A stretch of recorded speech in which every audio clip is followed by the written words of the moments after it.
Peace and blessings, everybody out there. How you guys doing? RJ Mahdi here for Exodus Radio. Apologize on the late start. My computer decided to do a so-called scheduled update about 3 minutes before we went live.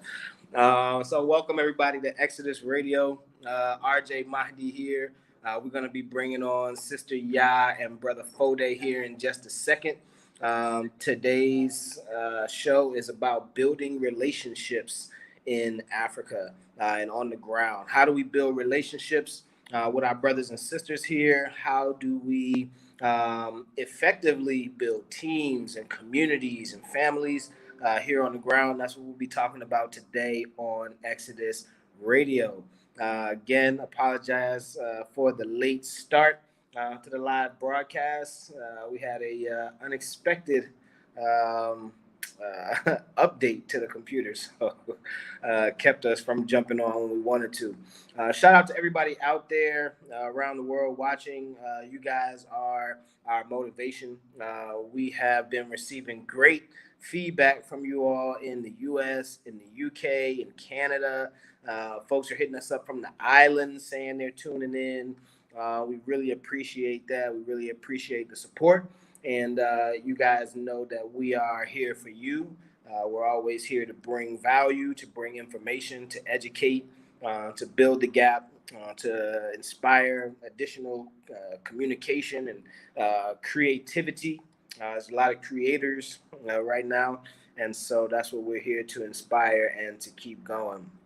Again, Sister Ya and Chief Foday will be joining us here in just a second. So really briefly, just want to kind of touch on some updates of things going on right now on the continent and with our various partners, especially through the Exodus Alliance. As many of you know, the Lumi currency is kicking off this month with its stimulus package that is going to be given out to members of the African diaspora. So if you are interested in applying for the Lumi, make sure to go to the Eco6 website. You can apply there. 1 second, let me bring on Sister Ya and Chief Foday. Give me 1 second.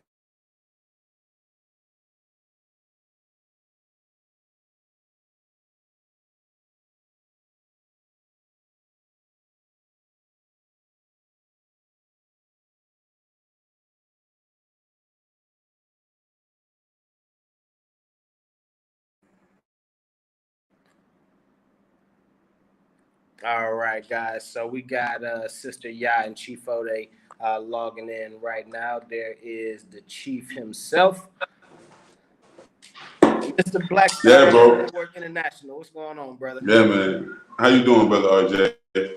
Man, look, it's another day, man. It's busy.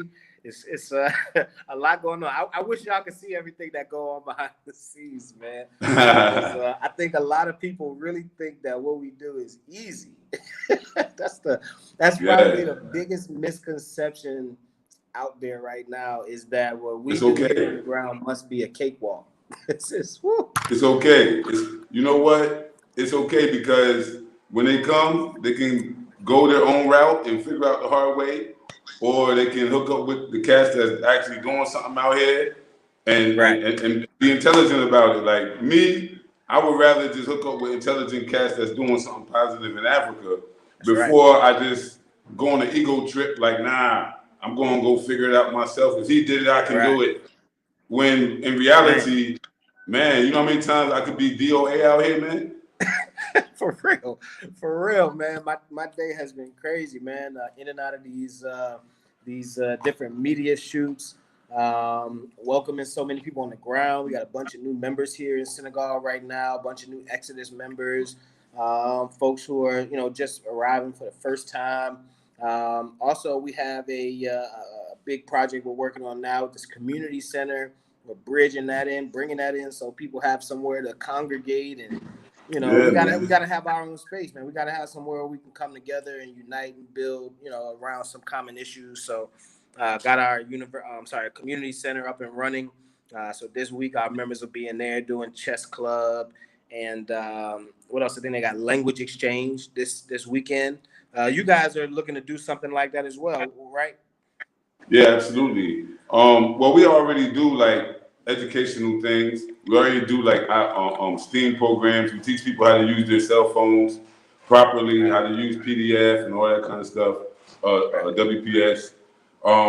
But at the same time, we are going to be developing a community center called the Gullah House. It's the international Nice. headquarters for our. We have a 3 organization union, so this will serve as our international headquarters on the continent.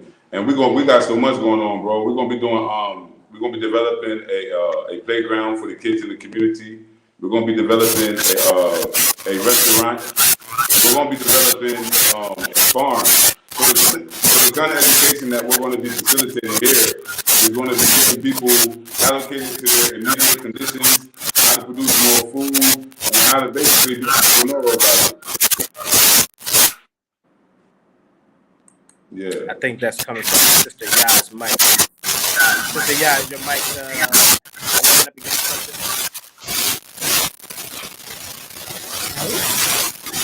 Is in the dining room. Thank you. It's like there's interference coming from your microphone. Chief, do you hear that or no? Is it just me? Yeah, I can hear it. It's very loud.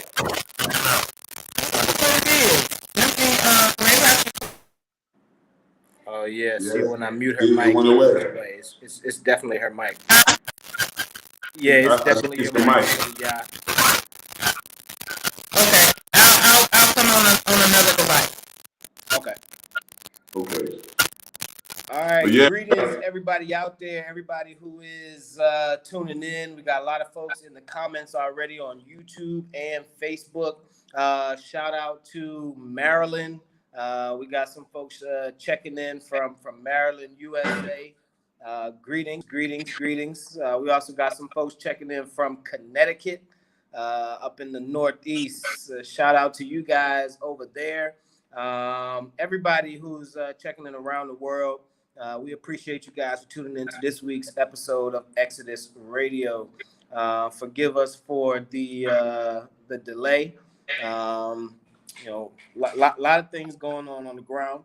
But today we're going to talk about building relationships. We're going to talk about actually what it takes here on the ground to build the kind of relationships to where you can be working in concert with your brothers and sisters here on the ground, because that is essentially what we want to be doing.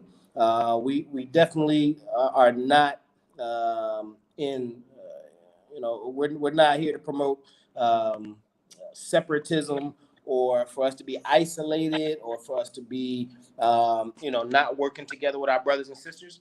So we want to make sure that you guys have some tips on that. My brother Foday has been here on the ground now 8 years, building community-based grassroots programs. So we're going to let him go ahead and start off for us, talking about building relationships on the ground. Go ahead, folks. yeah, absolutely. Thank you, Brad. So, just in preference, man, I've done this in America. This is my thing there too. A lot of grassroots work, a lot of political campaigning, a lot of just community empowerment activities. But coming here, it was different. It was very, very different because of the cultural setting. In Freetown, people will tell you that Sierra Leone is the most religiously tolerant country.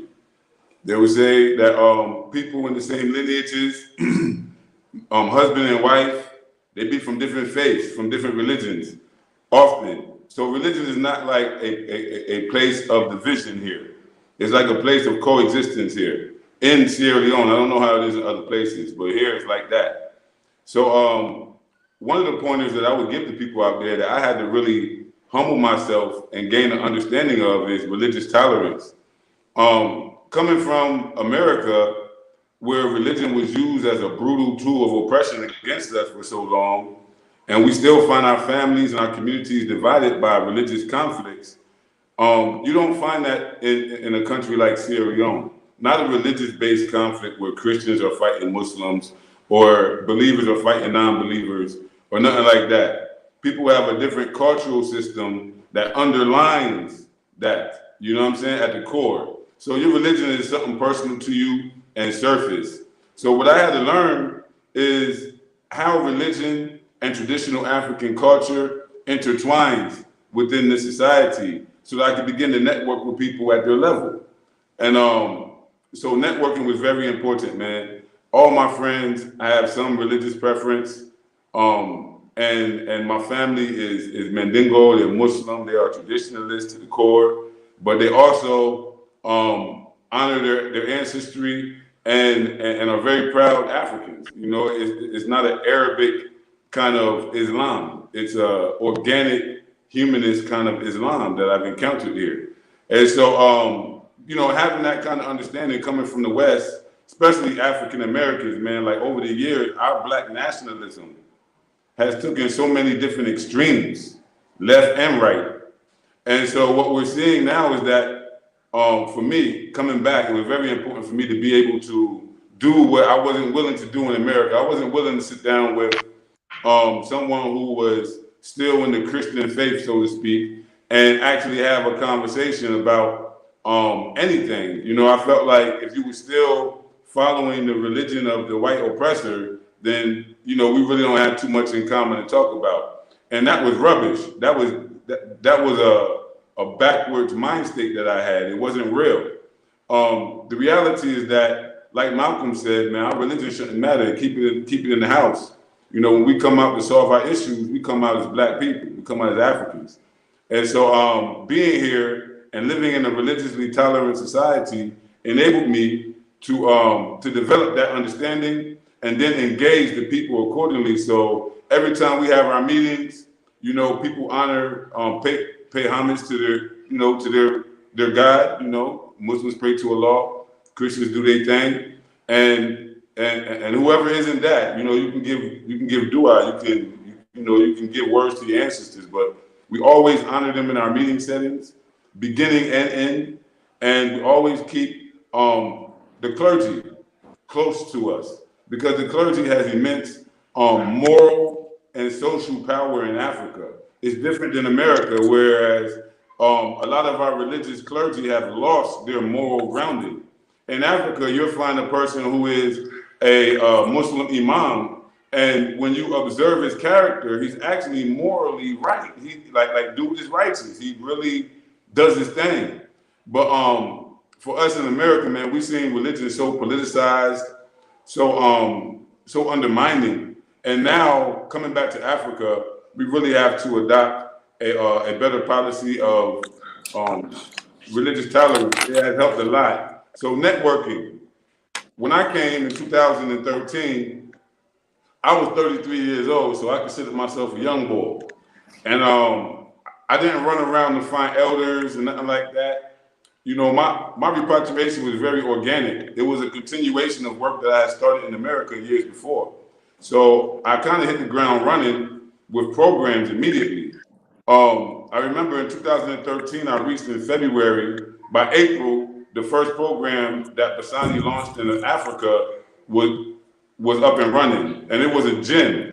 And it happened organically. I can tell you the story so people can understand it. What I'm saying in terms of being network friendly and going out and, you know, humbling yourself and trying to gain understanding before you judge. I lived in an area on the east coast of Freetown with the brother who brought me here. And the community was very poor, man, just to tell you the truth. East coast of Freetown was very hard hit by the Civil War here, and there hasn't been much development since. The area is twisted. But I went there with this brother who was very attached to the grassroots, was a Pan-Africanist known around the world, but yet he was living in those conditions, and that was really like what was fueling his ambitions to change the country. And so I went there, and they got these junctions, what they call junctions here, like corners. Like we say in America, corner. They say junctions here. It's the place where everybody goes to wait for their transport. Usually got a market established near it, like that. So here in Freetown, we call it the junction. So the junction is live. I mean, all the way into the middle of the night, people will play music, people will be out there enjoying. So the junction is literally the block. So I used to go down to the junction, and every time I go there, you know, I was big. I weighed 255 pounds at the time, man. I was young, had my little hip hop swagger, And the youth would love it. They was like, yo, American, American. And I would check them, nah, man, I'm African. And they would like that. They would like it. They wouldn't think I was crazy. I would sit down and tell them, like, yo, stop calling me American, man. I'm an African. And they got it. They were like, yeah, you know me, brother. Because I wasn't afraid to check it. You know what I'm saying? And so long story, the youth invited me to a gym one day. They see me walking and say, yo, man, I know somebody who's stronger than you. So they got the biggest youth in the community. He was stronger than me too. But they took me to his house. They knocked on his door. He was playing Tupac. I'm like, oh snap, what is this? He opened the door. He was brolic. I was like, yo. I'm like, come on out, man. Let's hit this money. Let's get this money. Let's hit these weights. And right away, man, we fell in love with the whole idea of hip hop and lifting weights together. So we came up with an idea to create what we call the Hip Hop Powerhouse Gym. And in order to organize it, even though I had the money in my pocket to pay for everything, I didn't do that. I wanted to make sure that everyone who was going to benefit contributed. So we had a plan, and we kept a few meetings. Everybody, we came up with a budget to host an inter-area weightlifting competition. And we were going to use hip hop as entertainment, so we brought local hip hop artists as well. We mixed the two. And we stayed out of the competition, we just hosted it. So we came together, we did our budget, everybody poured their money together every week until we had what we needed. I gave just as much as everybody else gave. I didn't give more than what everybody else gave. This was a community venture. And so we did it. The event was off the chain. And from the profits that we gained, we built the gym. We got new weights. We bought some cement. We made a roof for it. So it was multi-weather, rain season, we could lift weights. We bought a mirror. We really hooked it up real nice in comparison to how weight gyms be looking here. And from the money that we put in little increments, we got it all back in whole. And then the profits paid for the rest. So that's one ideal. And these brothers was Muslims, there was Christians, there was Fulays, there was Mendes, there was Kennedys. They didn't care about no differences.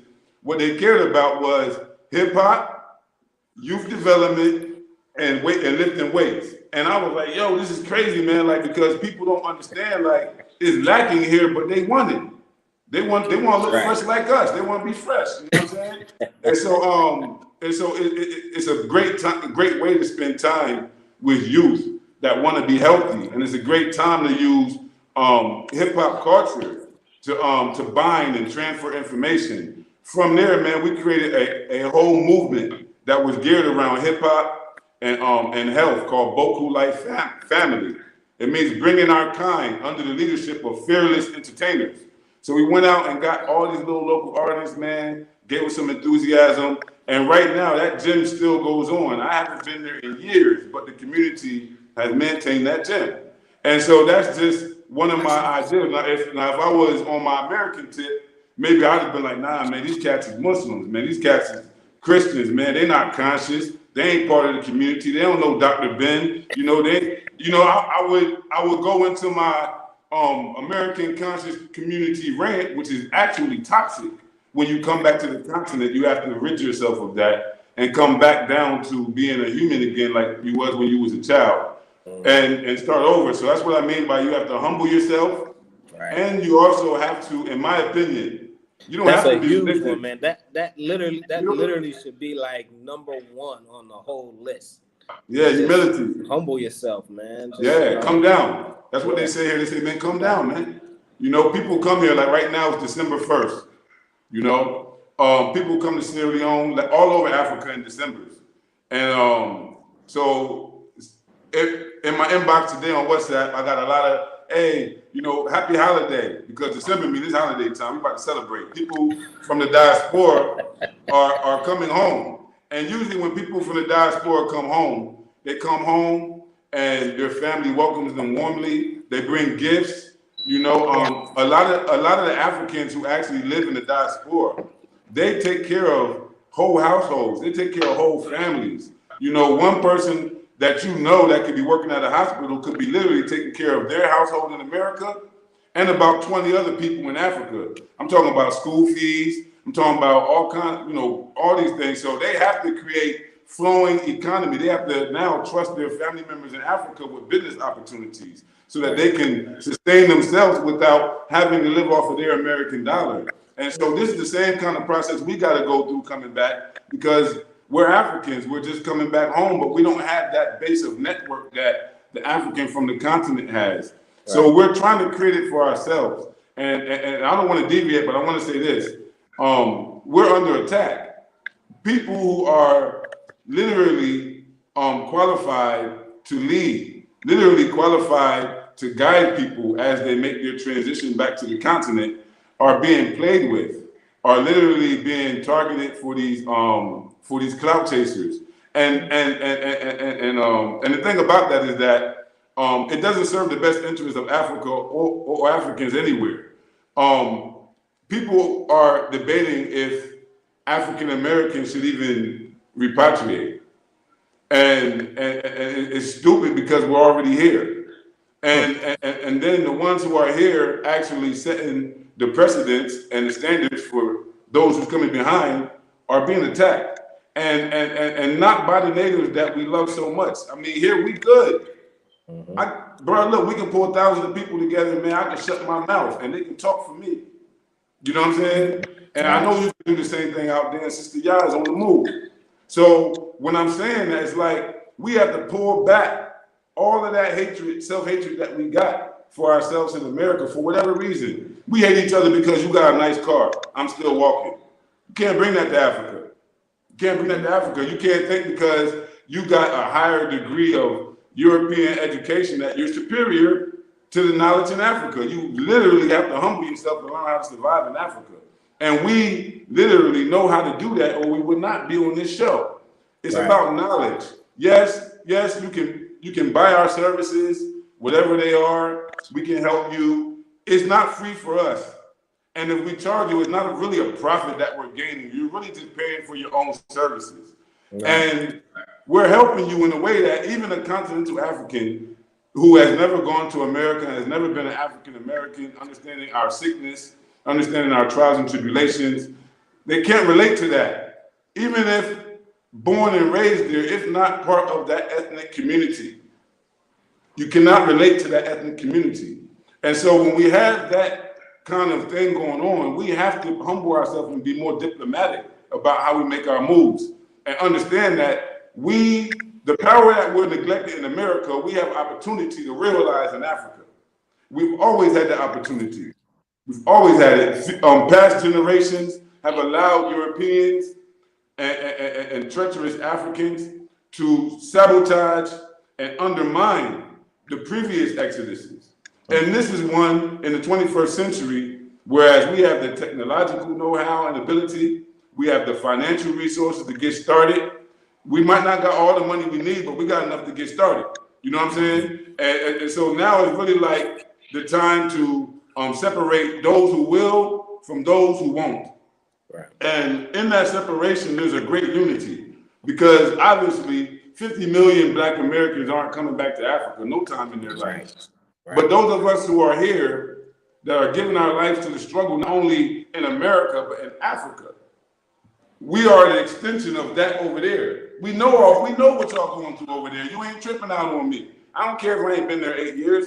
I talk to my family every day. I stay tuned in. I'm from the bottom. I understand everything y'all going through. So you can't hit me with, oh, we struggling, you don't got money, you charging us. No, you don't understand. We're trying to help you. Come on. If you understood, then you would be like, yo, that stack ain't nothing, man. That stack ain't nothing, because the benefits of it, my children and my children's children gonna gain. Because once I get this knowledge, we got this knowledge. And that's very important, because we're talking about building businesses.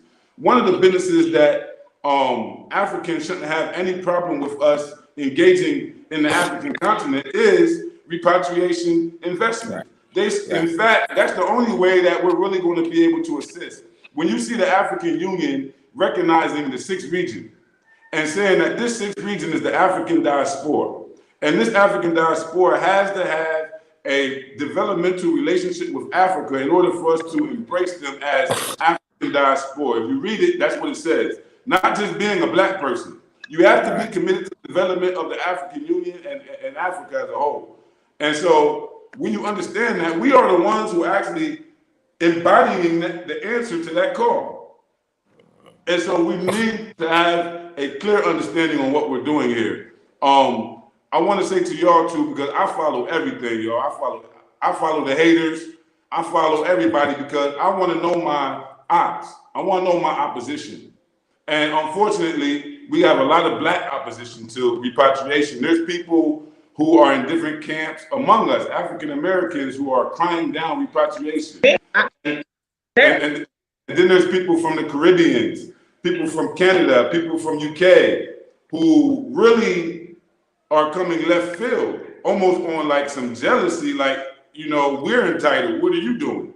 No, y'all are gangsters. Y'all got hip hop culture. Y'all gonna destroy the continent. And so they are literally using this fear of the way that our culture is projected by our enemies, right, to justify questioning our integrity as a whole people. That's wrong. That's wrong. And it's really sad when this is exactly why the relationship. You know, but go ahead. Is this not the same thing? It was black people who turned on Marcus Garvey. It was black people who turned on Martin Luther King and Malcolm X. I mean, it was black people that turned on and snitched and infiltrated the Black Panther Party. Every time you have a movement, you know, it was blacks, a black person that killed Thomas Sankara. It was black people that helped them to kill Patrice Lumumba. So that's right. I'm not so, you know, we read about these things, we're not really surprised, but at the same time, it's hurtful. It's hurt when you literally, all you trying to do is help people. This is the thing. Even for me, mine is a nonprofit. I'm not even getting paid. I'm basically doing this shit for free. You know what I'm saying? And when people come over here and they need assistance, I don't charge anybody for anything. The only thing anybody, when I have to go out here and look for apartments for people and help them get secured, I don't ask anybody to give me any money for that. You know what I'm saying? When people ask me to do things for them here, help them get their business registered, they pay straight what the fee is. But I've helped people get businesses registered over here. I didn't ask anybody to pay me for anything. So then when somebody turns around and starts saying, you just trying to make money off of them and scam, it's like, what the, where, you know what I'm saying? And the thing about it, Chief, it's not white people. It's not white. It's not white people. But you should be able to be compensated for that workload. Absolutely. This is the thing that I think a lot of people have kind of mixed up about, you know, what goes on here on the ground. They feel like the things that sometimes we provide, we should be able to do them for free. And this is where that gets tricky, because, you know, this is an all day ongoing process of you know, research, of facilitation, of, you know, even like today, I just spent the last probably 8-9 hours running through the streets between 3 different members that are here on the ground. Got to go to one's house, help her get set up her waters. You know, her water company came and they had to do installation. Get to another house, you got to translate for her. She's trying to get her bank account set up. You get to the other one, they want you to film them for their YouTube channel, et cetera, right? So there is a workload associated with it. I think one thing that we have to get out of our mentality as Black people, and this is something that we see across the religious platforms, this is something that we see across our Black empowerment platforms, and something we see in this space as well, is we expect our leaders, the people that are leading us, helping us, guiding us, we expect for them to be broke. This is something that our people have, you know, under our skin. You know, people love you when you broke, when you know, you're doing it for free, you know, but as soon as they see you got a nice car, or they see you taking a trip they can't afford, or they see you in a position they couldn't get to, then it's, oh, he must be scamming. They get suspicious. They're like, yo, how he getting that? How he getting that? How he afford that? And I can afford that. What kind of job he got? Who he working for? Who paying him? You know what I'm saying? So, hey, Sister Ya, you said something very important. Because I'm always watching the ops, I'm always listening and watching people, right? There's certain Negro peons out there that have been calling the integrity of legitimate shit into question. And I got something to say about that, man. I know I don't want to go off subject of what this is. You're talking about building relationships in Africa, so I'll put it in the context of that. You understand?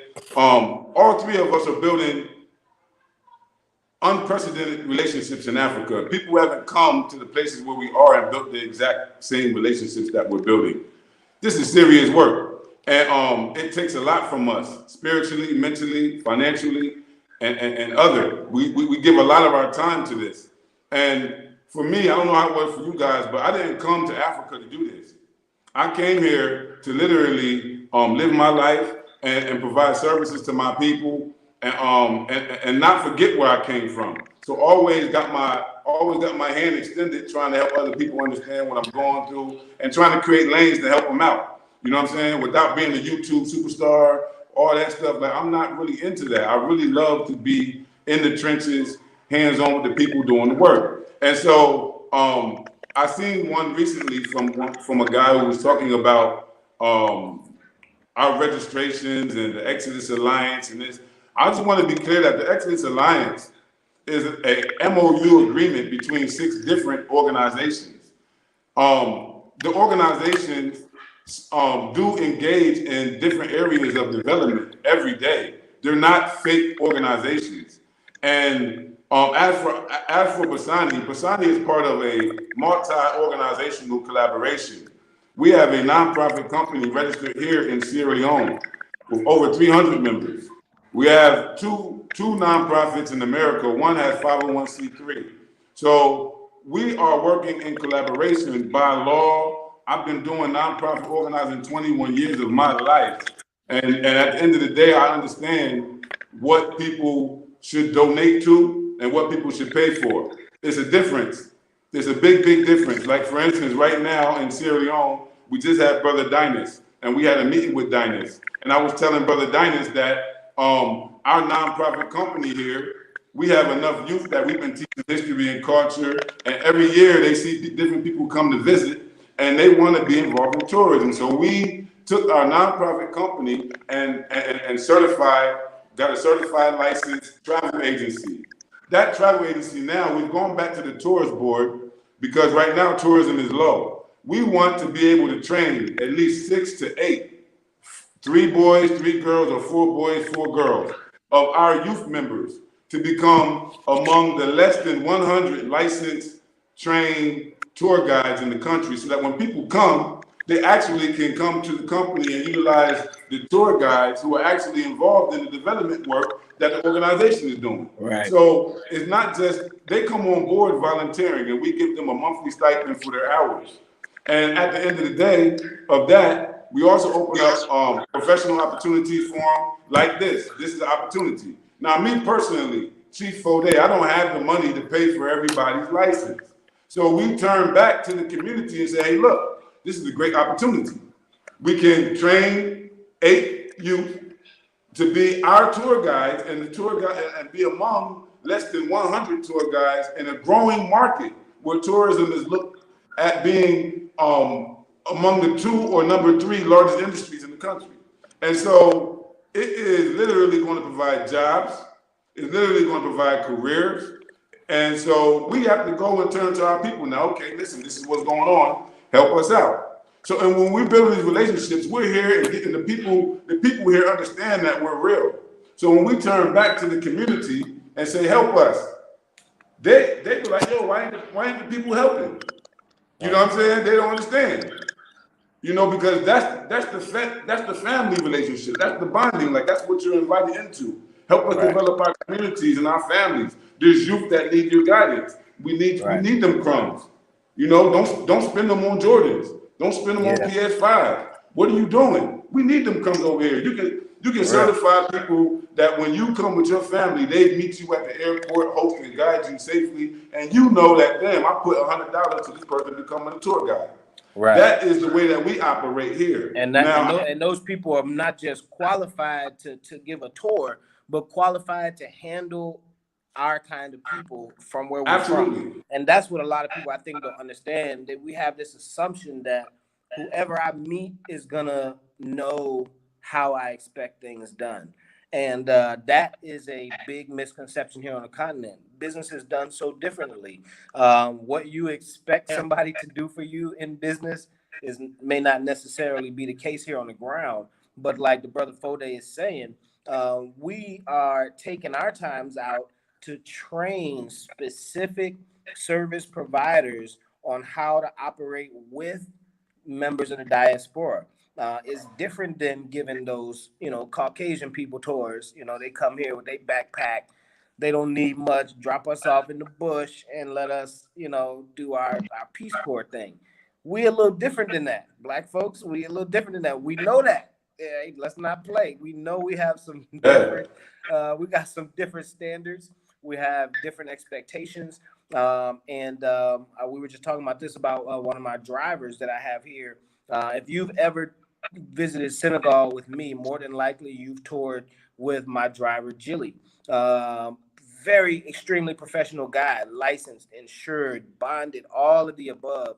But what makes this guy a great guy, and he doesn't even speak English. He doesn't speak English, but this guy is perfect with members of the diaspora. He's very, very conscious of what they need. He's very conscious of what they expect. If there's ever a problem, he doesn't try to argue it out or any, he'll just call me and put you on the phone with me and say, "Here's Mahdi talking." Same with the driver that I do with me. people. So there's a same thing. It's like that's necessary. Go ahead, yeah. Yeah. So yeah, there's. I was just gonna say it's the same thing with the driver here. I think you got a delay. When I was just saying it's the same. It's the same with the driver that I have here that I put with people, pick people up from the airport. I'm not getting anything for that. I trust him. He's gonna pick you up. It helps that brother out. He's making money. He's gonna drop you out. He's gonna make sure you get safely to see y'all. Right. If you need to go anywhere to get anything, get a chip for your phone. He knows he knows everything, where to take people, for if you want to see anything. He's very reliable. I literally will allow my chip with my. Right, it's about having that oversight. So, for instance, let me just and that's what I'm saying. If there's any problem, right. So let me get a view. If there's any problem with between the airport, let's say you get down at the airport and you just find a taxi sitting outside the airport. Okay, yes, that taxi can get you to your destination, but what that taxi driver also knows is you are new to this area.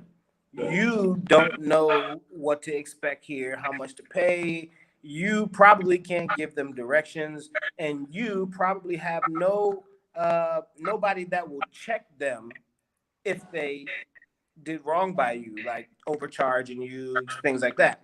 But when you come through a driver that's hired by somebody here on the ground, like myself, like like Foday, you're coming through somebody who has an oversight over them.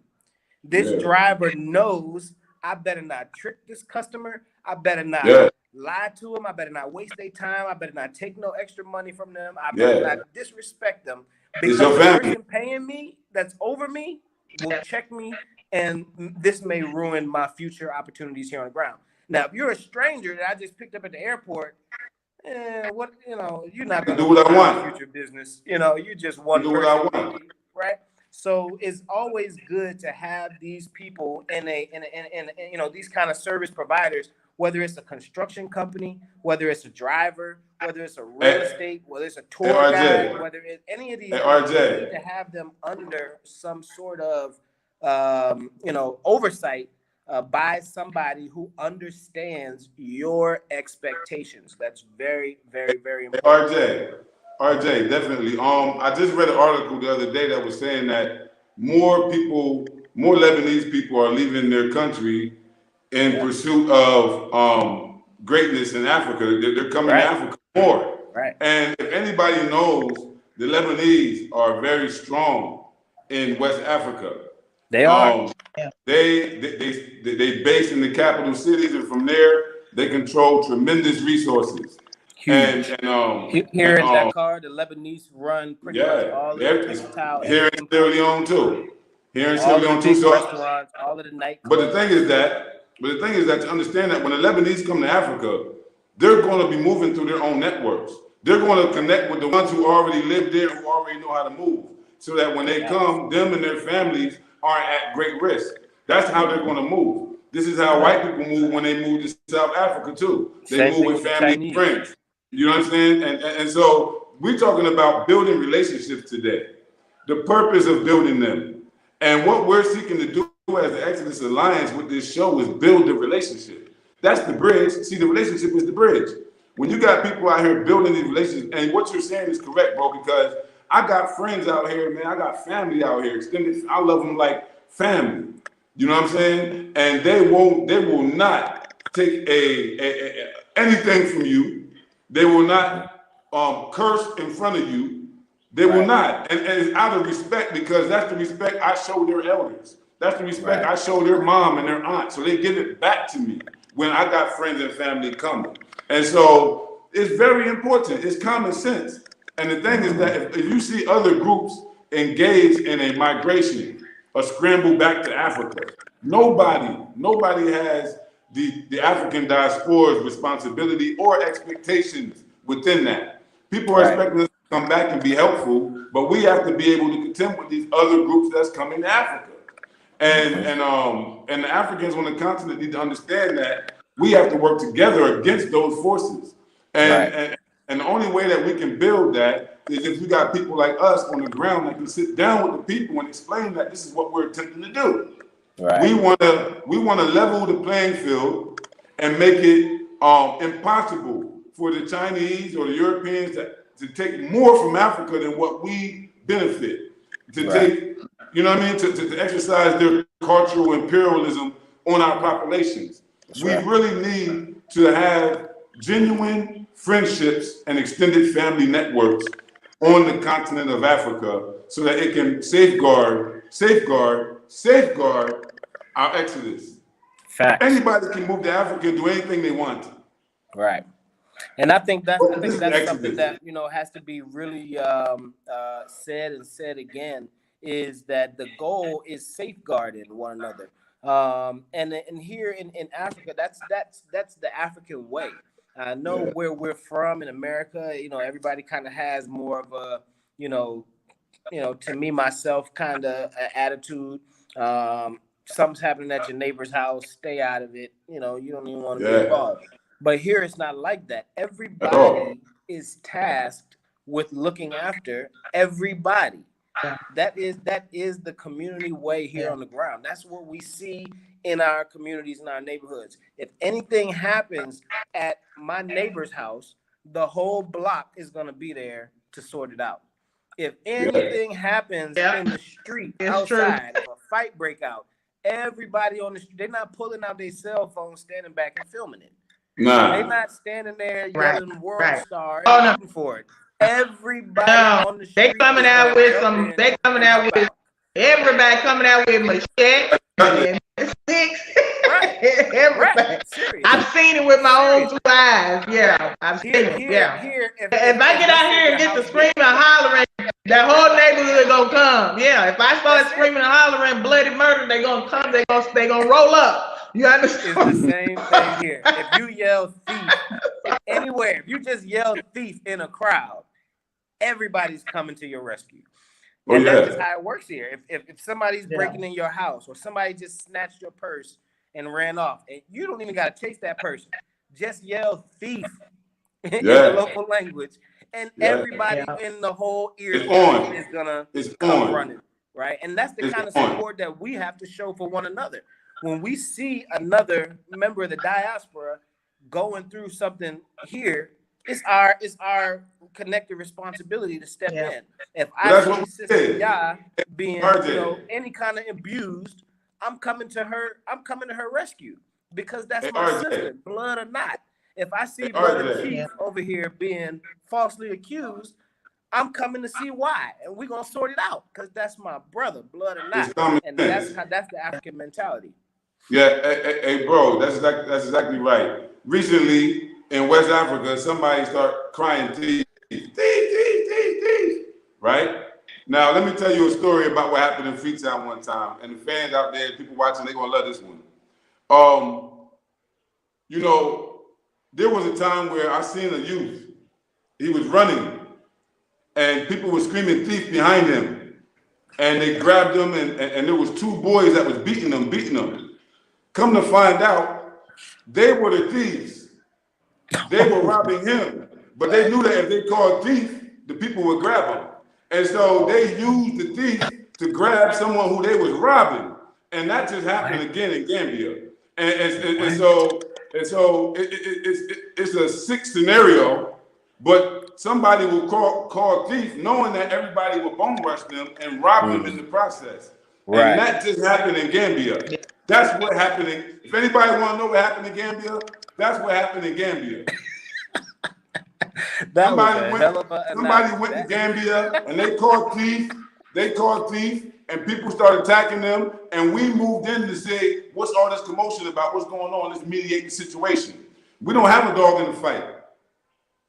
It's because we see our people, someone called thief, the crowd is gathered, it's about to be a massacre, about to be some jungle justice, and now we who understand the level that it just reached, where two Americans living in Gambia are having a conflict where the threat of violence come out. Somebody want to slap somebody.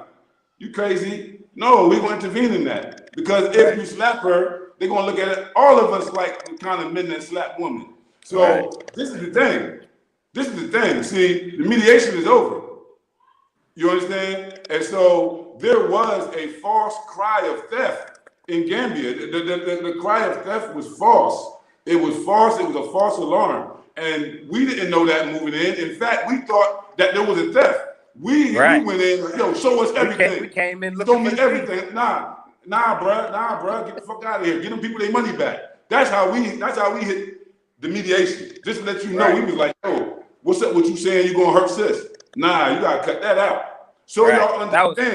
That was first. That was first and foremost into the conversation. That was first and foremost. So people out there understand that the mediation wasn't no cover up or no damage control. Whatever happens to them, people don't damage me in Sierra Leone.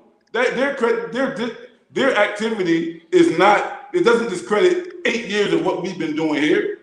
We only intervene because we have a responsibility to. And the reality is that we realized that there was a need for intervention and that nobody was doing it. They was talking about it. They was enjoying the fun. They was hey, Art Captain. No, Art's right. No, this sitting is wrong. Back laughing at the drama. They was enjoying the fucking show, man. And at the end of the day, we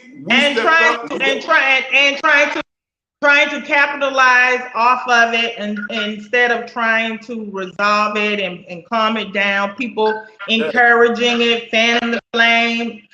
And then when we step in to try to bring some resolution to calm situation down, then they turn on us.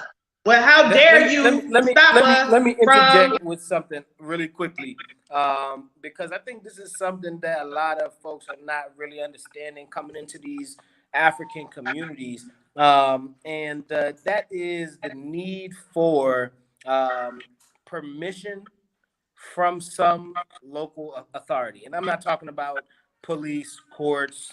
I'm not talking about that kind of thing. I'm talking about some kind of community leader, chief, whoever's that, queen, mother, etc. This is a very important thing. And let me tell you why. Because the same person that gives you permission to operate and do these kinds of development projects, to open up your doors to guests, etc. The same people that give you that permission, the same people who are going to come back and be the ones to help to mediate you in the future. Those are going to be the same ones that come back to check you if you're wrong. Those are going to be the same ones that come back and guide you, to keep you from going through the wrong doors. And I think sometimes we feel as if asking for help or permission or approval is somehow demeaning to us, or somehow, puts us in an inferior position. It doesn't. It really doesn't. It really jumps you ahead of the game. Because let me tell you something. There are so many people who want their hands on this ball, right? And I'm not just talking about this, repatriation consultant space. I'm talking about Africa, period. Just like my brother said, the Lebanese are coming here in record numbers. We got tens of thousands of Lebanese people in Senegal already. They already own major corporations, companies, businesses all throughout the town. You all know the Chinese are moving in. You all know that the French are everywhere. You all know that the Arabs, the Turks, etc. They're all, everybody wants their hand on the ball. But what everybody does not have is the community's support. And that Yeah. is very important. There was a company that came here, an Indian company that came here to Senegal, wanted to put, I don't know how many billions of dollars into this agriculture project. We were just talking to a consultant of the president a few days ago, explaining to us, said, you know, these Indians came, they had all of their money, right? It's not like America. As long as you got money, you're fine. Nobody say nothing. No, it's not like these people had all of their money, $1 billion plus, right? Came in, brought all their materials, brought 100 containers of tools and materials to the port, ready to launch this project. But the Wow. place that they was building it in, it would have taken not only land, but jobs and opportunities away from the local people. And so the Yeah. local people, right? Because these people didn't give this, these Indians didn't come in and ask the local people if this is feasible. They didn't come in and sit down with local authorities and say, how can we include the locals? Yeah. They didn't Yeah. come in and create jobs for people. They didn't come in and build a school for the kids. They came in, they thought they was going to just take some land and build their own thing. And the local community said, hell no. The local Yeah. community, the people, kicked their $1 billion asses out of here and That's said, right. no, That's right. no, we That's don't right. care how many billions you put in. You're not benefiting our locals. You're not educating our children. You're not employing our men. You're not, empowering our women. You're not backed by anybody that we care about. We don't care about your $1 billion. That's So right. people have to understand this is not America where money talks, whatever. This is not that, right? Yes, you got to have your finances and economics in a row, but don't think that's the be all end all to your success here on the ground. You have to have community support. You have Absolutely. to have somebody to vouch for you and say, this person has our best interest at heart. And in order to do that, you have to actually have the community's best interest at heart. You have to actually express your intentions to do well by that community. Don't think you can sit down anywhere here, bring your money, build, and nobody say nothing. Nobody come to you. Nobody care what you're It's doing. not gonna It's not happen. that kind of. It's not that kind of party. You gotta have that community support. That's absolutely true, bro. That's absolutely true. It's very important. Since we talk about building relationships, man, um, I think that the most sustainable relationship that I've built here is with young people. Um, there was people that was little kids when I got here. Now they're about to graduate school. There was kids that was 15. Now they're 23, and they're members of the organization. You know, so there are that relationship is so much more promising. Yes, there's elder people, but when the community sees that you are actually helping them to raise their children, when you're actually helping them to teach their children what they can't teach them, you know, they care. They really care about that, just like we do. You know, a lot of times we get caught off guard with that. You know, a lot of the Right. NGOs, your Peace Corps, they might come and bring a school to your village, and just because of that, they won't deal with nobody but you.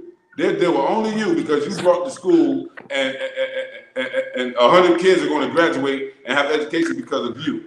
And so we got to know how to also use development to create relationships that can be sustainable.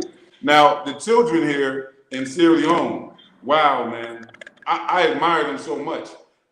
Their intelligence level is through the roof, but their education and their social conditions are not. Their educational opportunities and the social conditions outside of the school are not what they need to be. So that's why we focus so much on the community as a whole, because everyone's included in that.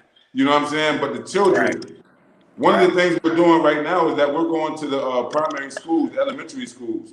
We're going to be doing a Many Roots, One Fambo school tour, where we have 3 elements. One element, we're going to be teaching them about the special relationship between Gullah Geechee people and Sierra Leone. We'll be the ones going into the schools to teach the kids now. Nice. And then Nice. also we'll be teaching them a Be Clean hand sanitation workshop, show them how to properly clean their hands and the right time to do it. There's 20 proper times to do it, to use soap, to scrub the palms, get up under the nails. Sometimes they don't get that. A lot of times that can save a life when you live in a country where typhoid is in a high abundance and kids simply don't know better. So it's very important. And then the third thing that we're doing within that is that we have a cultural drama group called Taduba.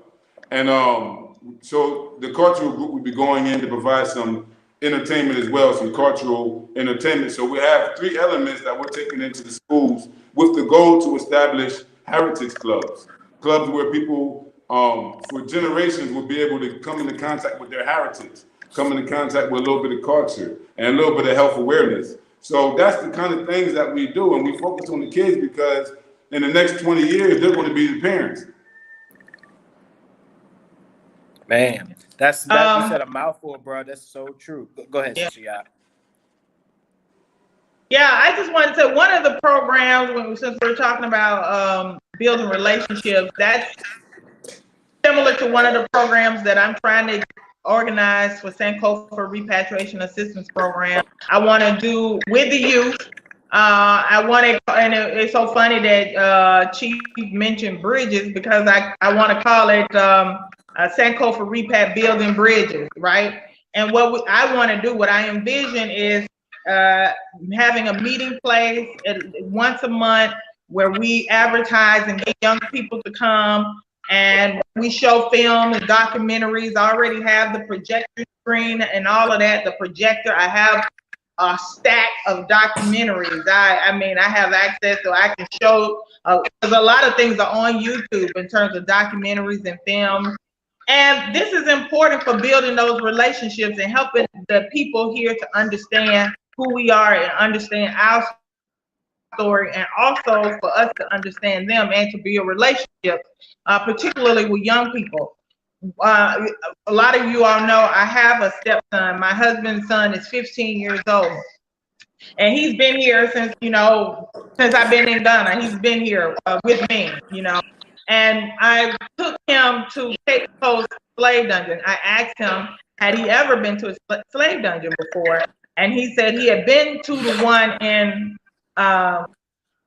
Accra, in Osu, but he had never been to Cape Coast. So I took him there, and going through the tour, and they tell you all the things that happened and everything. And he was utterly amazed. He had no idea. He was like shocked. I had no idea this. How he said that they didn't tell us any of this in Accra. You know what I'm saying? And he was like, it's really sad what they did. I can't believe that somebody did those things to other people. You know what I'm saying? And to know how, they get real graphic with the conditions and how our people was living. And, there's still feces and urine in those places, in the matted down into the walls. It can't come out. You know what I'm saying? Up levels. From the floor, listen to the guy talk about how our ancestors had to lay in their own urine and piss and stuff for 3, 4, 5 weeks. You know what I'm saying? Waiting on a boat to come and learning that only 20% of the people would survive. Only 20% before they were put on the boat. Most of them died in there. You know what I'm saying? Yeah. So he had no idea. And I know the same thing. And it's because even my husband, when I brought him to the African American Museum in the United States, and anybody who hasn't gone to that should go. The one in Memphis, the one in DC. Oh, and it's the African American History Museum, and walking through that thing is like going through time, from when the Europeans first arrived down through 400 years of history.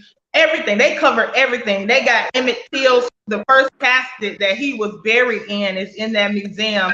They exhumed his body and reburied him somewhere else. But the first one, that history, all of that stuff, and that is the other than when my husband's father passed, the only other time I see my husband come close to crying was in that museum, because he said, I had no idea that this happened to you all. You know what I'm saying? Mm-hmm. So this is why, for me to get out here with the youth and have these discussions and show these films and documentaries and open their eyes, and so that they can understand and be sensitive to our people when we're returning. I have a one Ghanaian brother has already donated me a popcorn machine for that. Every Ghanaian that I talk to about this, they are very happy that I'm doing it. They are in support of it. You know, but at the end of the day, you know, we still got to get a location. And I'm thinking, okay, like this bottle of water right here. So if I go to the people and say, this is what we're doing for Sankofa Bridges, and I got 50 youth coming, and I need 50 to 100 of these bottles of water. Can y'all help me raise the money for this water? You know, just for these, when they're there, we can give them popcorn, we can give them some nice cold water. You know, they can sit and engage and talk. This thing costs one CD. One CD is less than 50 cents. You understand what I'm saying? So, but when you have people out here, you trying to do these things, you trying to build these relationships, and then you got idiots out here trying to sabotage the work that you're trying to do. You know what I'm saying? And these idiots are people who look like you. You understand what I'm saying? I mean, and they might look like you, but you know the way we judge things, and this is how things are judged here on the ground too. I'm just be honest with y'all. Don't nobody judge you by, you know, your followers, your subscribers. Don't nobody care nothing about that. Don't nobody judge you by, you know, these kind of superficial things. People judge you by your character. People judge you by the work you put in. Yeah. That's just fact. People judge It's you true. by the work you put in. It's true. You know what? You know what? Helping? Hey, What bro, are you building? That's real. What are you producing? How many jobs are you creating? Who are you educating? You know, how much sweat did you have to wipe from your brow to get your point across?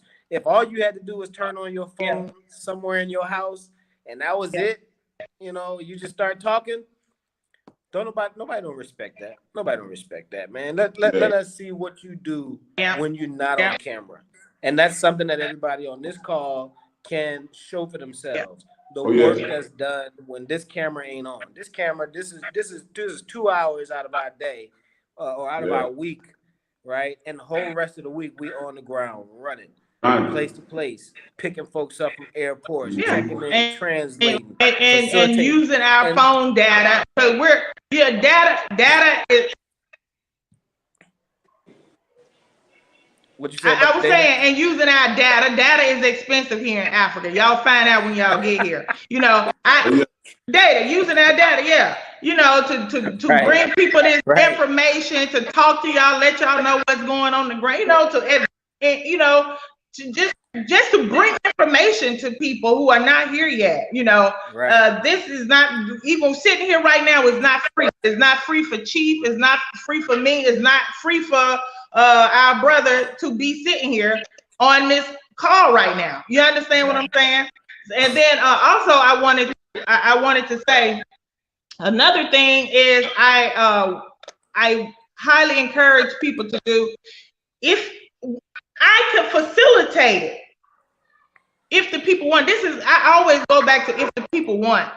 I believe in finding somebody already on the ground who has a viable business, something viable that can be a source of income, and all you need to do is invest in it and become a partner. Then you know what? Okay, and I'm gonna tell y'all, my husband and I have done that. We have relationships with people that my husband knows from school. You know, he's known these people for years. They're like brothers to him, so he have those relationships, right? So when my husband is looking at those that he knows, and they are doing certain things and they need a little help, they need a little financial, you know, something to help them get it on going, he will come and invest in that. Okay, you get this going, and this will be my percentage every month. So when people sitting around talking, they don't know that we have done these things. So I have a bank account here. every month, these people just drop money in our account for our percentage. You understand what I'm saying? Because we invested in them.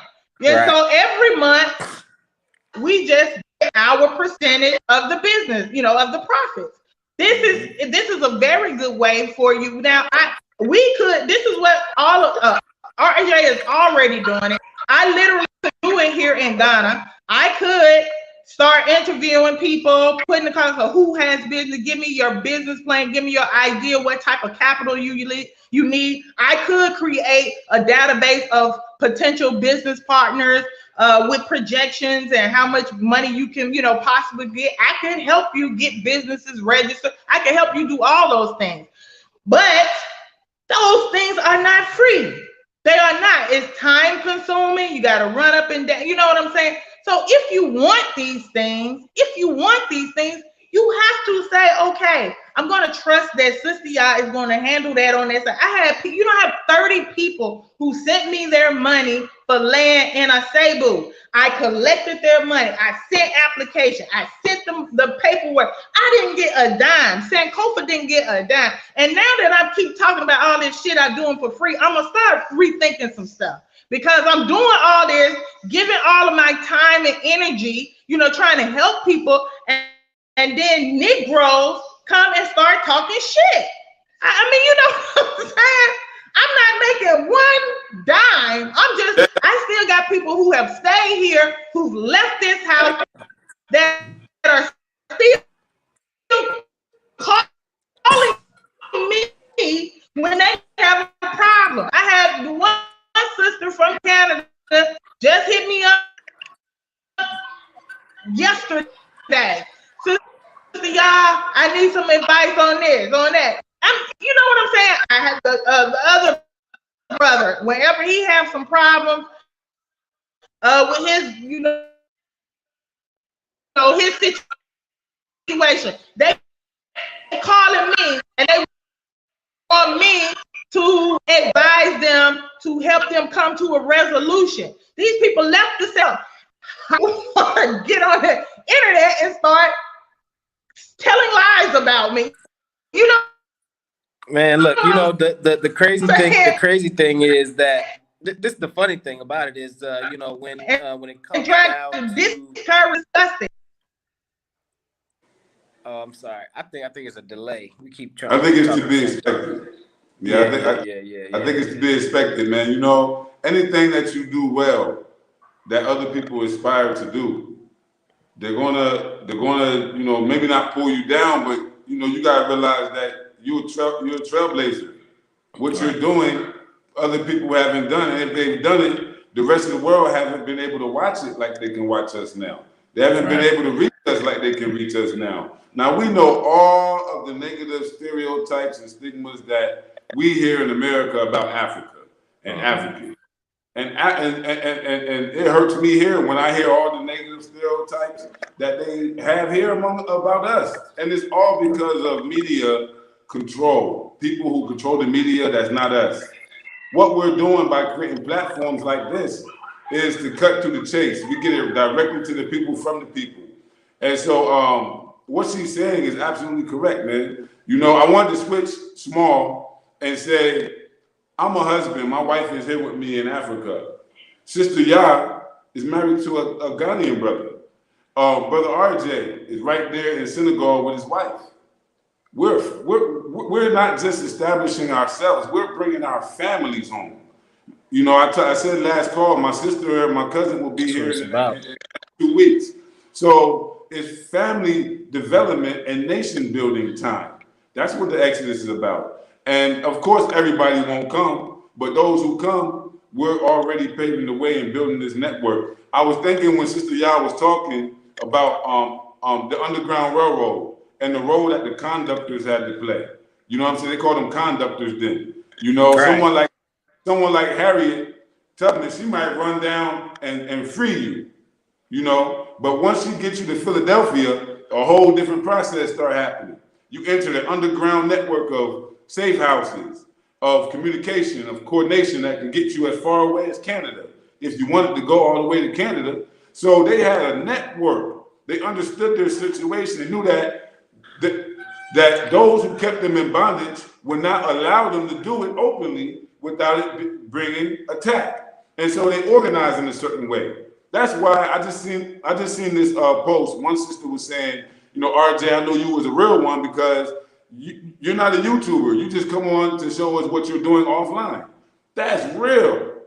That's real. It's so that there's a lot of fuckery going on and a lot of fugazi going on. And of course it's happening. More people are coming to Africa. And as it happens, you're going to be able to determine the authentic, the genuine from the non-authentic and the fake. And when we can establish this platform, one thing I like about being here every Saturday is that, every Tuesday, is that we have the opportunity to build our relationship, which is fundamental. You understand? So I want to know, like, because for me, with my wife, it's been a different thing. I was here 3 years by myself, and I was here, you know, trotting. But when she came, it was like, whoa, my family here now. I got to be on point.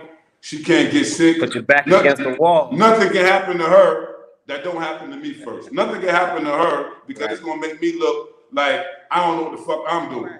And so I'm like, yo, this responsibility of bringing another life along is a completely different thing.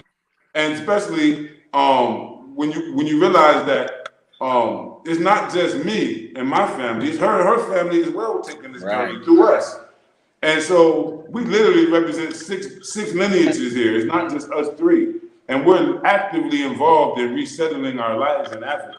Without releasing America, we can go home when we want. We can go do business over there when we want. That's what our people suffer for. You understand? We suffer for the ability to do that, if anything. And that's important, man, to see, man. And I think right now more than ever, we're seeing more and more people coming back with their families and children. For years, we've been here doing this work, and you know, we get a lot of tours, we get a lot of folks that come, but it's mostly just adults. You know, they come as couples, they come in groups, they come as you know, investors, etc. But we rarely see people bringing their children up until now. Over the past few weeks, or maybe I'd say about the past 2 months, we've gotten multiple families here on the ground, bringing each multiple children, 2, 3, 4 kids, and these kids got to start over too. That's the hard part. You know, they gotta go to new schools. They gotta learn the language as well. They gotta get accustomed to new friends and new environment. Learn languages. Yeah, man, it's a trip. Even we just opened up this community center for use for our members for that purpose specifically, because there's so many children here now. We understand these kids need an outlet. They can't just, you know, be bottled up in the house, afraid to go out and explore because they don't know the language and these type of things. So now we got this community center opened up to where local young people can come and mix and mingle with those new repatriate young people, play some games, arts and crafts, you know, language exchange, dialogue, communication, and then build relationships that will in turn be beneficial to both sides. And that's something we have to understand. There is no situation in which one of us has more to offer the other on this soil. There's no situation. Like, there's no situation in which us, the diaspora coming back, know it all, and we have all the keys to Africa's success. Get that out your mind. And there is no situation. There is no situation in which coming back home to Africa has all the answers for us, and we're going to be fine just by being. That's not the case. It is imperative to communicate among each other. It's imperative for us to educate as well as learn from our brothers and sisters on the ground. This is a mutual necessity. My number one business partner, colleague, member of my organization and others that I support is a local Senegambian. Many of you know him. Many of you have seen him, met him when you've been here on the ground. He don't do all the YouTube. He's not out for all of this, type of stuff right here. But 9 times out of 10, if you see me, he's right there in the background because he's the one that's, facilitating and helping to make these things come about. And that is because of relationship building. When we get here, we have to shed the know-it-all mentality. We have to shed the savior mentality. There ain't no saviors for you. There ain't nobody gonna be your savior. Africa itself is not the savior. This is what we gotta get out of. I hear this a lot in the rebuttals of people who are anti-repatriation. Oh, y'all think Africa gonna solve all your problems? Africa got problems of its own, right? We know that. We know that Africa has problems of its own, and we are prepared. Right? We come back prepared to take on those problems. We're not coming back to just live comfortably. Right. We're not coming back to just, do better than we were doing. We're coming back because we have the true Pan-African values in us that tell us that we have a responsibility to contribute, that we have a responsibility to teach our brothers, but that we also have a responsibility to listen, to learn, and to absorb what the continent has to offer us. Without both, we're still shy of our goal, right? When you see the problems that we're in the West and the problems that Africa is in here, those problems are because of our separation, our division, right? If we were united as we say we want to be, there would be no ability to divide us. Nobody would be able to come in and steal our resources.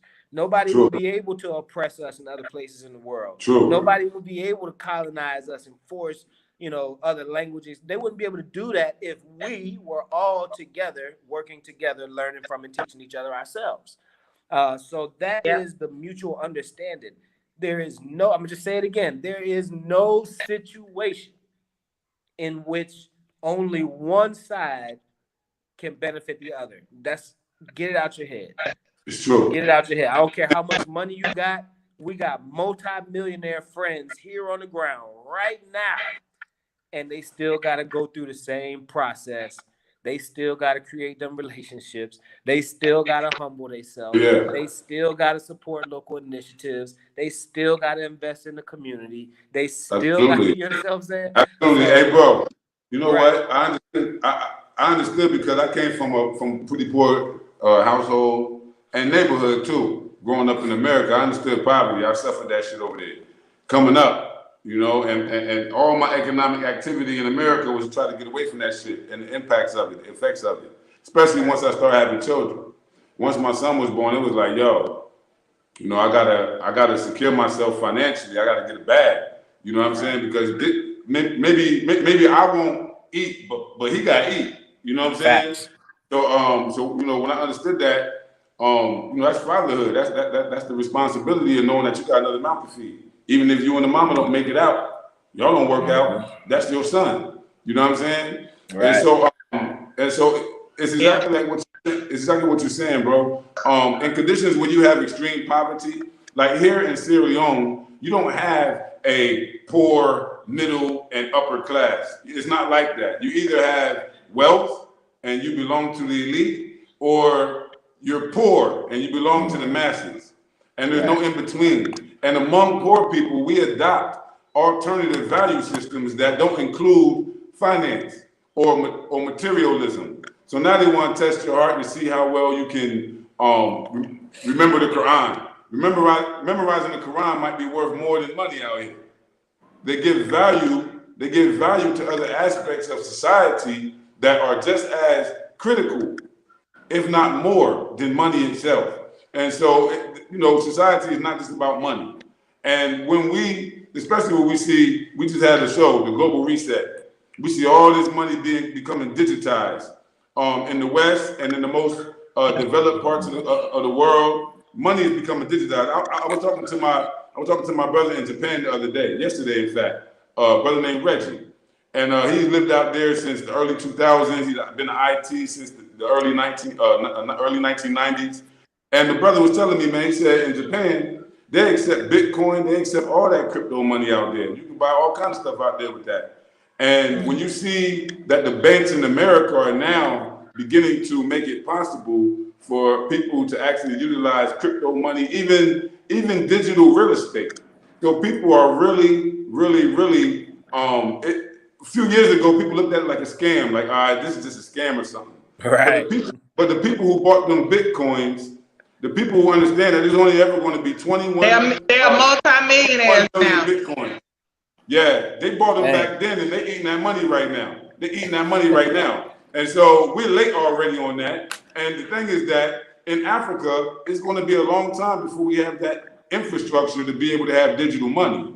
And I'm wondering what kind of impact that's going to have on the exchange between the diaspora and African countries. I don't think so. They got digital money now. They got mobile money and all that. They digital already, you know. Most countries. Hello, Chief. Yeah. Yeah. Is that most countries? Digital money is what's up. That's really where a lot of people's sustainability is going to come from, especially with this whole global reset. Is the cryptocurrency, man, getting out of fiat currency, getting out of these banks. All of these banks are going to crash. All of these banks are coming to an end. The monetary system as we know it is coming to an end. And I think the sooner we wrap our heads around what's next, the more prepared we're going to be when that arrives. And so Bitcoin has shown us that it is a formidable currency. It is respected and widely accepted. And so now there are other cryptocurrencies to follow. The A coin is bubbling right now, about to start. The Lumi is now launched. There are other coins. Right. Yep. Yep. Yeah. So let's make sure to start, paying attention to these other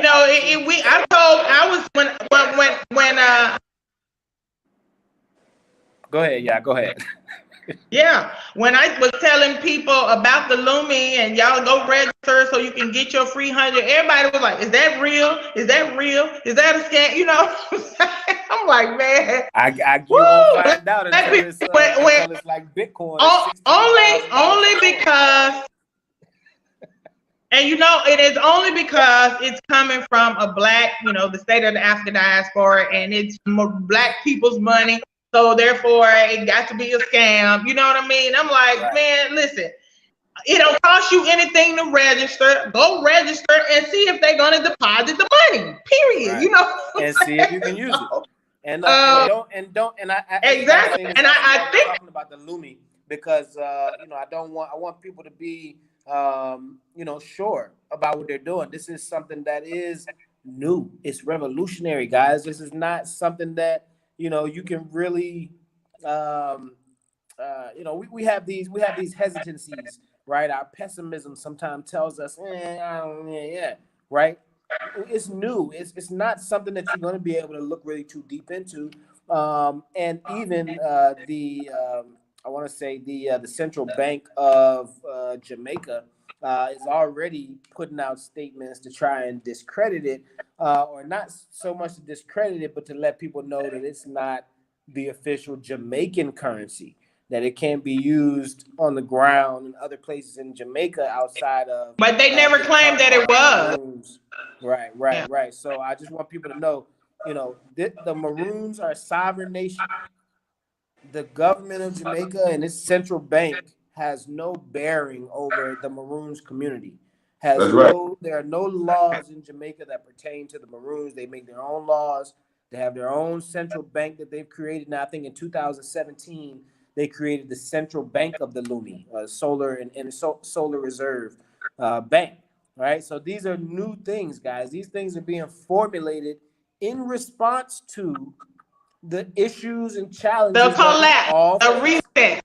Right. Yeah, the reset. So this is something that we as a people, we do a lot, right? We have a lot of concerns, we have a lot of issues, we have a lot of challenges. And then when somebody brings something that is the solution, we all go, And part of it is because we ain't seen solutions in so long. That's part of the problem. Part of the problem is we're not even used to having solutions. We're not used to anybody actually investing in our economic, financial, social, and political future. We're not used to that. So when we see somebody like Jay Morrison create a black party, right? Everybody's standing back like, I don't know. Yeah, we need more black political involvement, but I don't know, right? This is what happens, right? We all know. We all know or that we need these somebody come things. along and say, But when people put their let's back all against the wall, sacrifice their lives and yeah, careers, we need sacrifice our their own. time, we all stand back and look at it like it's too good to be true. We got to cut that out. Today is a day of making solutions. This day in this era, this generation is a solutions-oriented generation. If you're not about solutions, you're gonna be upset because my brothers and sisters today are bringing them. Don't get left behind. Don't get left behind. Like when let me tell you something. I just want to say this. The cryptocurrency thing, guys, is serious. And I'm gonna tell y'all why I'm telling you this. I've been streaming cryptocurrency now for the past year. And I've been accumulating mine. And you know, so I've been telling people, and everybody that knows me knows, sister, y'all love to say, I told you so, because I love saying that to people when people don't listen. I love saying, my kids hate it. I told your ass, you know what I'm saying? So what I'm trying to tell y'all is Citibank has projected that Bitcoin is going to be at $300,000 a year from now. One coin. Right now, it's already over $19,000 for one coin today. I've been watching it today. I watch it like a hawk because as it goes up, my money in my wallet keeps going up. So what I have several. Bitcoin is not the only coin. It's a good one to have, but you don't have to buy one whole Bitcoin. This one I'm telling you, you can buy percentages of a Bitcoin. If you got $100, get $100 worth of Bitcoin. Because guess what? That money is going to grow. You understand what I'm saying? Yeah, you can buy percentages of a Bitcoin. You don't have to buy one whole Bitcoin. There are certain coins right now that are really affordable that are projected to go up. Ethereum. When I first started getting Ethereum, and I know it's a few people on here that know because they got some with me when we was getting it. And we were getting Ethereum. Ethereum was $190 something when we started buying. Ethereum got up to $650 today for one Ethereum. When I got it, it was $190. Yeah, when I got them, they were $190 something earlier this year. Now one Ethereum. When I started buying them, like around what, April, May, around there, they were $190 something for one. Now one is $650, and it's still going up. Okay, I'm gonna tell y'all some other ones. Wow. There's XLM, now and XRP. Those are the ones that the financial institutions are going to be using now for digital currency and transfer. That's the system. It's kind of like it's going to be like the Swift bank system. Right. Those are the ones that they're going to be using. All the banking, all of that. That's what the government is even going to have to use. So y'all need to get out here and get you some XRP, get you some XLM. They call it XLM is called Stellar. That is a major coin to get, and it's only right now like 20 cents. 20 cents. So you can go scoop up a bunch. Really quickly, I want to address something.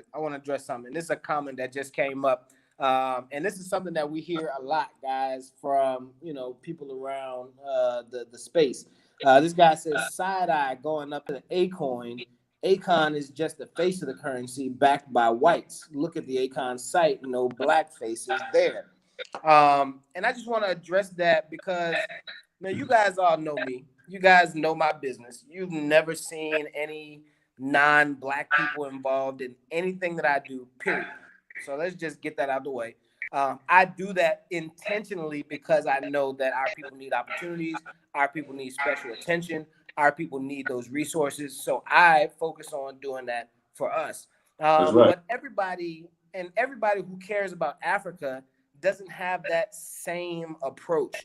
of only Black people being involved. And you know, I understand where my brother is coming from when he has that side eye, because you know we've seen the website, for Acorn City. There's a lot of white people involved in that as well. But we have to understand the truth of the matter. And the truth of the matter is, if our Black wealthy people, and I'm not just talking about celebrities and rappers, right? Yeah. We got Black wealthy people too, Black wealthy bankers, Black wealthy stock market Business, people, yep, etc. But if business those people, entrepreneurs, right, if those Black wealthy people were actively investing in cryptocurrency, solar power, banking, financial institutions, if those people were doing that, somebody like an Akon would not have to actually go and find white people to help him build his currency, right? yeah, And yeah, this is something that we yeah, see a lot here on the ground, right? That the richest man in Senegal never went to public school a day in his life, never studied French, he never went through the colonial system, he didn't have any of that connection. But the way he made his first billion was by going to China and signing a deal on Samsung to bring Samsung products into this country. Now, some might say, but why is he going to the Chinese and da, da, da, da, he's selling Chinese products, etc.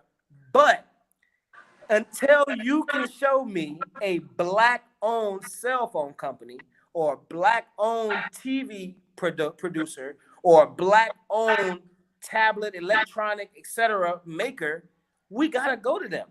Or some of us do. All of us don't. I'm not going to China. I'm not going to the White. But some of us do, and that there is a purpose in that. There is a reason for that. So it's not Yeah. that just because you see some of our people working with white people that we X them or cancel them and say side eye. It's not that. There are actually, and I'm gonna just say it publicly, God, there are actually white people who have some resources that we can use. Now, what the process of vetting those people and the process of finding what their heart is for and going through the terms and conditions of them contracts that sometimes are a little bit sideways, right? Now, that part is another step, but we cannot just X or cancel our brothers and sisters because they include white people in their project, especially if those projects are still developing Africa, right? Especially if those projects are still developing our communities. It's not like that. You can't just, you know, let's be a little yeah. more understanding to the point that, RJ, and this is really me putting pressure on those people who do have those experiences. If you do have financial experience, yeah, banking experience, you know, these kind of high value, high target, high net worth careers and experiences, let's see you bring them to the table so that we don't have to go to them for the things that we don't have. All right. So let's try and get that that mentality, yeah, you know, out of uh, our heads. uh, Everybody you see working with a white person ain't yeah. necessarily a coon, right? Everybody that you see that's partnered Hey, with or has bro. to shop with those people is Hey, not bro. necessarily selling Africa to them, but we're Hey, utilizing them as partners for the Yeah. things that we RJ. don't have Oh, I'm sorry. ourselves. Go ahead. Go ahead. Go ahead. Yeah, go ahead, Chief. I was going to say something. no, I was gonna say, Go, man, Chief. RJ is hitting, man, RJ is hitting every damn point.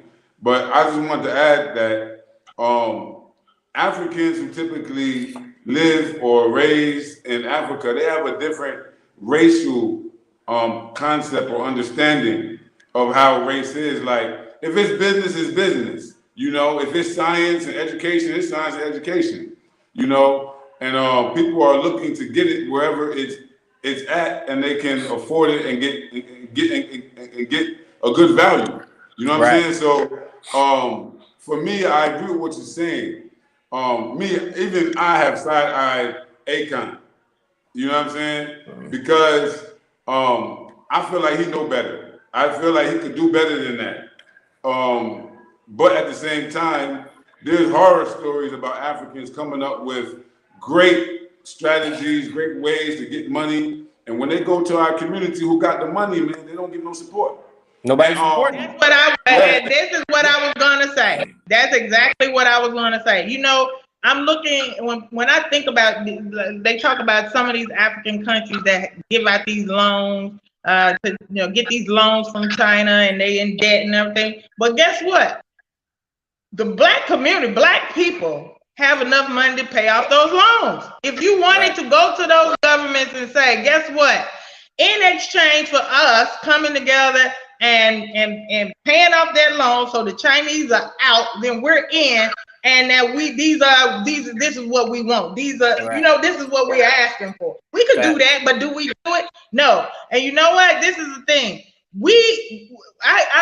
Right up here from my house, they're building a huge, big overpass. This thing is humongous. This overpass thing that they're building. I'm loving it because to see the development that's coming on. I see, and when people be talking about the Chinese over there, it's Chinese over there. The Chinese are foremen, but all those workers, other than I see like 1-2 Chinese, the workers are local people. Those people out there helping build that thing are black people, Africans that are building it, right? So I'm sure the money for it, they got the money from China or whatever, but that they could have gotten the money from us. But did we bring the money? Did any whenever somebody, and this is the thing, anytime somebody from our community comes and presents these things, the first thing the communities do, and not even the community, let me back that up a little bit. The first thing that the opposition does is throw salt, right? Try to discredit, create division, and then the people no longer have the faith in that particular project. Let me give you guys a perfect example. All right, brother Dr. Umar Johnson. Okay, this is a brother who 5-6 years ago brought together a very good plan for an education system for our youth.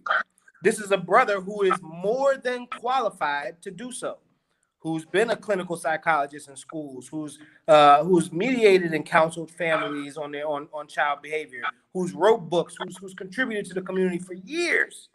And this brother came to the community and said, let's raise some money to build a school, right? He wanted to buy one school. Before he could raise enough money, that school was sold away, right? The old university, I can't remember the name of it. Then he took the money that he had, which was, I think, about $1 million, bought two school buildings somewhere outside of Baltimore, I guess. Delaware. And where's Delaware, right? Bought two school buildings. And then he said, and this is a guy who's going, this is donations. This is people who's giving him donations. And then he says to the people, well, I got these two buildings, but there's over $1 million in renovation needed to make them usable. And then the opposition started to get in. The opposition climbed in the window and said, oh, but what did he do with the rest of the money? And the opposition climbed in the window and said, oh, but is he serious? Oh, but is he that? Oh, but is he sane? And then the public, us, the people, said, well, I ain't giving no more money because somebody's drawing a little doubt. And now the brother's stuck with two school buildings that can't be renovated. The public trust has been cut down by the oppositions who threw in a little salt, right? And now that project is stalled out, right? This is a brother who was qualified, who was able, who had the reach and the platform, who had a plan. You guys supported it halfway. You let the opposition tell you something about this brother that was less than polite.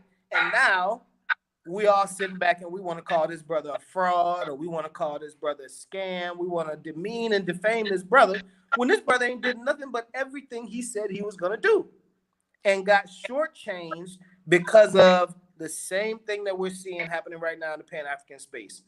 People sowing division, people throwing salt, people creating these kind of negative, YouTube videos. Everybody got something to say, but they ain't contributed nothing. They ain't built no school themselves, but they tearing down the brother building a school.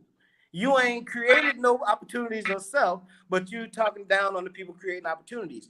You ain't went to nobody and brought no resources, but you want to destroy the people bringing resources. And us as a people, we have a tendency of following that particular line of agenda, right? We hear that, and the first thing we think is, somebody else believes it's a scam, so I don't know, it might be a scam. Yeah. Somebody else says it might be fraud. I don't know. I ain't hey, bro, money. right? We got to think for ourselves and stop Let me letting give you an anecdotal story real quick. So you know that the guy on the YouTube talking about the Sankofa Repatriation Assistance Program is not registered in the United States. It's not registered as a nonprofit. Let me give you an example of something that just happened. Now anybody that for 1 year from the time I came out, I'm telling people we're registered in the state of Wyoming as a nonprofit organization. You know, you can easily Google it. You can go to the Secretary of State, put in of Wyoming, put in Sankofa. You will see we're active. We're in good standing. Taxes are in good standing, right? One of the people who has been with Sankofa Repatriation since the beginning sent me a message. Oh, I want to cancel my donation, and you're not registered as a nonprofit. And I'm like, let me tell you what I did. This is what I did. I went into my file, I pulled out our articles of incorporation, and I sent it to her. And I said, you sitting up here listening to this clown, you know what I'm saying? Believing whatever he says. Now you've been following me, listening to me for a year. I've always told everybody where we're registered and that it's nonprofit. They go look it up. He's telling people I'm not registered anywhere in the United States. And not in any single state. We gotta be better than that as a people to know. So what I did, wait a minute, this is the thing. When I sent her that, I could tell she felt ashamed and embarrassed. And she didn't cancel her script. She just said, oh, thank you for your response. And just you know what I'm saying? Right. But this lady is older than me. And I told her in my message to her, I said, you need to stop listening to nonsense. You know what I'm saying? And being influenced. This guy lives all the way in Europe. Right. And you're listening and talk about a company that's registered in the United States. You know what I'm saying? And he's talking like he knows how regulations and laws and stuff goes in the United States. You understand what I'm saying? And you just jumped up and turned on me just like that, like this. She turned on me just like that. Hey, Sista, you see what I'm saying? Man. Huh? Sista, let me tell you something, right? Like for one, let me say this. I don't know what happened with Umar Johnson. I know only from the outside of what I've seen on YouTube. I've never met the brother. We're from the same state, but I never met him. I think that he's a brilliant brother. I think he's a great orator, probably one of the best orators that we have of our generation in terms of being able to articulate much of the theory and ideology and the science that was being developed in previous generations in the way that we can get it today. The brother is very eloquent. Now, as an organizer, I've questioned, if you're receiving donations, then there's no reason not to be transparent. Then there's no reason not to have an organized body. Like I have 3 organizations. I'm a member of 3 organizations. Each organization has its own executive board. On that board, we have officers and directors. You know what I'm saying? So it's not just one person. Now, Umar, I've always seen was that he was making the mistake of putting his own self out there and utilizing nonprofit, but not really being an organizer. More of a lecturer, a philosopher, someone to stimulate ideals, but the organizing was lacking. The actual ability to organize along the way and get due-paying members. You know, and I think establishing local executives. This is what's important what you're saying, because this, as we close out the show, it brings everything together. And when it comes to building relationships, what the brother Foday right now is saying is 1,000% true. Yep. Everybody doesn't have all the skills necessary to do anything. Yeah. Period. Everybody needs somebody, right? I don't care how much you think you know, you need somebody else to cover something else behind your back. This is what unity is all about. This is what collective development is all about. When we set out to build the Al-Kabalan city, we, i.e. myself, my wife, our inner team, we understood that there's no way in hell that we can build a city by ourselves. We understood that we don't know enough to do that. That's not realistic. Before we ever stepped into the development space, we went to go find other people to fill those other spaces. We Yeah. went to go find people who knew things that we didn't know. We built the Alkebalon Development Group as a consortium of professionals, all vested in the development of the city. And then, until today, now we have eco strategists, financial planners, political, administrative members, real estate companies. What else?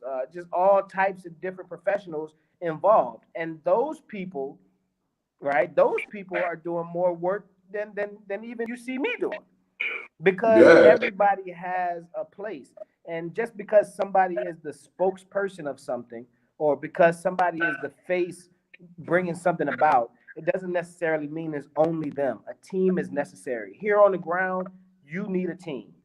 I don't care, even if you're not doing this kind of development work, just to run a household, you need a team. You're gonna need, a young lady to come and be your maid, wash your hand, wash your clothes, clean your house, etc. You're gonna need a driver, somebody to help you get around, navigate, etc. You're gonna need a real estate guy to help make sure you're not buying into properties that aren't for sale. You're gonna need a team.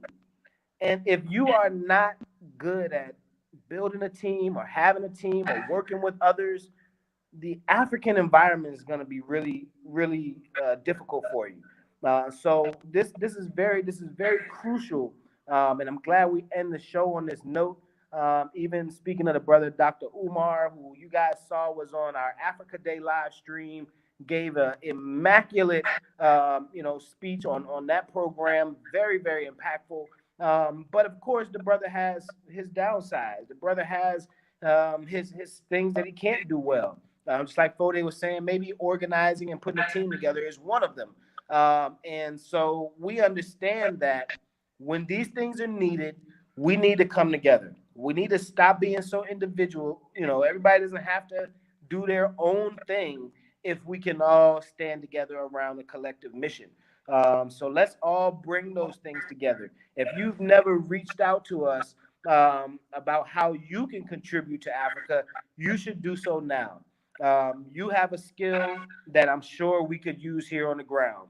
You have an experience that I'm sure can help some of these projects. You have some type of benefit that you can bring. And not only that, the continent and these projects and programs and these personalities have something to offer you as well. And we are all about making that exchange.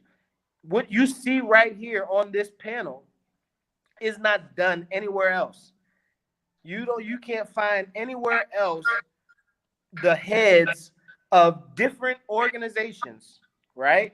Different organizations that all provide the same similar services coming together to work together behind something like this. You haven't seen it before. There's nobody else doing that. It's Everybody's true. got their show, their YouTube. I'm doing a podcast. I got my own this, my own that. How many people sit down with six of their supposed competitors and say, let's all work together? How many people you see sit down with six, Oh right, yeah.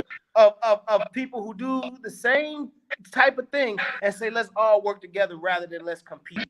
Let's That's all right. unite rather than divide. Exactly. Let's all So bring about some changes this together.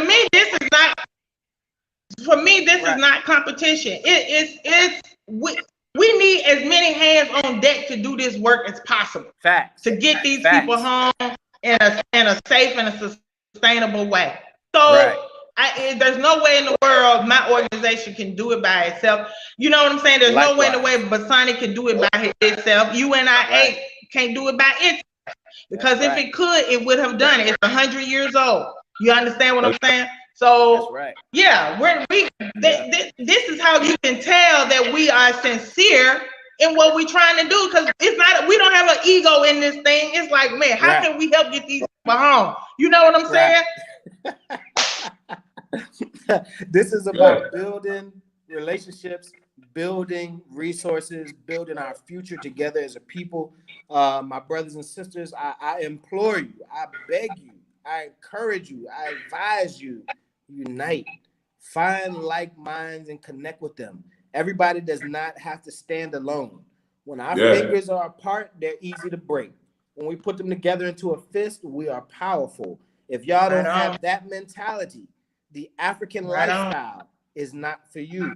If you don't have the mentality of looking out for my brother like I look out for myself, the African lifestyle is not for you. If you don't have the mentality of I need to learn from my brother as much as I need to teach him, the African lifestyle is not for you. We're here to make sure that you come prepared, to make sure that you come comfortable, to make sure that you come productive and sustainable, right? These things are not just cliche. This is literally what we work all day, round the clock, up at 2, 3, 4, 5 in the morning, working on. And we're going to do that until the Lord takes our last breaths. That brings this show to an end, guys. My name is RJ Mahdi, CEO of Made in Africa Project. We've got Sister Ya, founder of Sankofa Repatriation Assistance Program. My brother Chief Foday Ajamu Mansoray of the Gullah Geechee Black Star African Network. I'm sorry, Black Star Action Network International. It's all right, African. It's all right. It's African. All right. So it's been another great week, Exodus Radio. We will catch you all next week, same time, same place. In between time, you can reach out to any one of us for any assistance. My website is madeinafricaproject.com. Sister Ya, what's yours? SankofaRepat.com. My email address is admin@sankofarepat.com. There's a sister that she wanted to get in touch with me. Her name is Sally. Sally, I saw your comment. Just send me an email at admin@sankofarepat.com. Right. And Chief, tell them what. Bro. Mine is bsan.org, basani.org. We also have another website, gullaleon.org. And you can reach me via email at bsaninternational@gmail.com. In closing, I just wanted to say unity is not uniform. It's operational. Wow. We don't all have to have the same religion, the same anything. That's right. As long as we know we Africans fighting for Africa, as long as we know that, the rest of that shit's secondary. So let's unify and be who we were born to be today. That's my message to our people. My brother. Everybody out there, thanks for tuning in. We love y'all. And remember, Africa is for Africans. Come home. At home and abroad. It's Exodus time. Home and abroad. Black power. Black power. Peace out.